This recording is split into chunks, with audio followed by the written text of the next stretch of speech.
I've never been a fan of elevators, and I'm even less of a fan of those crowded ones. There's about 6 people on the elevator with me. We're going up to the 4th floor. It lurches and then stops. The lights go off. An old woman says, "Oh dear." A rather grumpy-looking businessman says, "Are you kidding me?" He shoulders his way over to the console and slams on the emergency button. The lights turn bright red. Some of us have places to be. We all have places to be. There's the older gentleman in the back. He has a young child with him, who is gripping his hand tight. "Daddy?" she asks. "It's okay, Carol," says her father. "It's fine." "It's not fine," says the businessman. He slams his fist against the console again. "Hello!" "Come on, someone out there answer. I know you can hear me." The transmitter crackles. 6. "What?" I ask, stepping forward. 5, says the transmitter. 4. "It's a countdown," says the old woman. "What's it counting down to?" The elevator rocked and started to drop downwards. We screamed. It plunged with such speed that my legs slipped out from under me. The old woman fell too. Her head cracked against the floor, spilling out blood. The elevator didn't crash though. It passed the floors at the same speed, and then jerked to a sudden stop. "1," said the voice on the radio. And then it fell silent. The little girl, Carol, is crying. Tears roll down her cheeks, and her shoulders shake as she sobs. Her father grabs her. "Are you okay?" he demands. "Carol, are you okay?" "She's dead," shouts the businessman. He points at the old lady.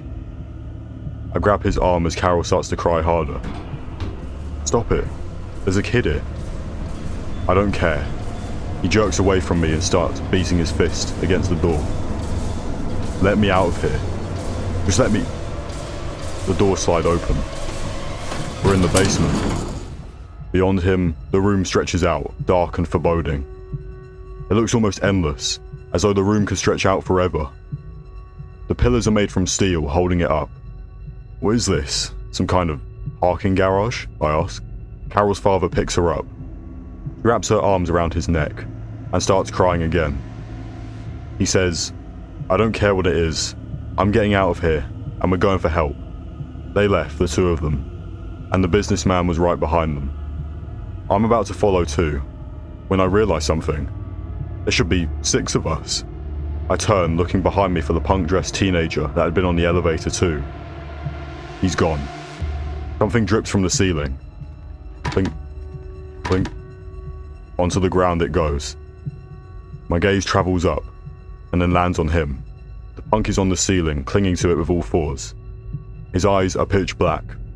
"I would start running if I were you," he says, speaking with the voice of 1,000 people, overlaid into each other all at the same time. The hunt is about to start. The audio of the radio crackles to life again. The countdown starting once more. 5, 4, 3. It started at 5 instead of 6. The old lady is dead. It's a countdown, and it's a hit list. I have no idea what's going on, but I do know that it's pure evil. And I know this too, that I'm not going to be the next one to die. So I take off, running, shouting as I go. "Don't let him catch you." My voice echoes and bounces off the endless halls of the basement. I can no longer see the others that have been in the elevator with me, and can only hope that they are close enough to hear me.